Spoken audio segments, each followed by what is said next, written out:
Hello வணக்கம், welcome to Jothi kitchen. இன்றைக்கி கொடி பசலைக்கீரை எப்படி கடையில் செய்கிறதுன்னு பாருங்கள்.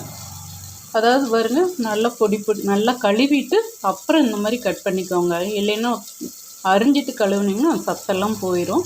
நல்லா கழுவிட்டு இந்த மாதிரி கட் பண்ணி வச்சுக்கோங்க. பாசிப்பருப்பு வேக வச்சு தண்ணியோடு எடுத்து வச்சுக்கோங்க. இப்போ எண்ணெய் ஊற்றி கடுகு, சீரகம், கருவேப்பிலை, தக்காளி, பச்சை மிளகாய், சின்ன வெங்காயம் போட்டுக்கோங்க. போட்டு தேங்காய் எண்ணெயில் தான் தாளிக்கணும். அப்போ தான் அந்த கீரை ரொம்ப டேஸ்ட்டாக இருக்கும். இது உடம்புக்கு ரொம்ப ஆரோக்கியமான கீரை இது. பாருங்கள், தக்காளி எல்லாமே வதங்கிடுச்சு. இப்போ பாசிப்பருப்பும் மஞ்சத்தூள், பூண்டு எல்லாம் போட்டு வேக வச்சு எடுத்து வச்சுருக்கோம்.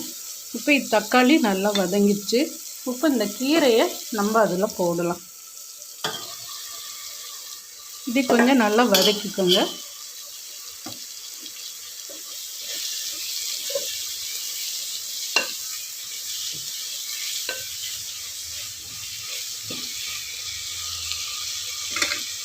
இது நல்லா வதங்கட்டும்.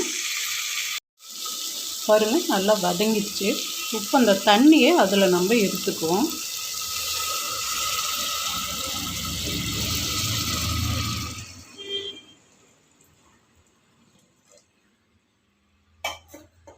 பாருங்கள், வெறும் தண்ணி மட்டும்தான், பருப்பு தண்ணி தான் அதில் ஊற்றிருக்கோம். இந்த பருப்பு இதில் இருக்குது. இது நல்லா வேகட்டும். பாருங்கள், கீரை வெந்துருச்சு. இப்போ அந்த பருப்பு இதில் ஊற்றிடலாம். இப்போ உப்பு போட்டுக்கலாம்.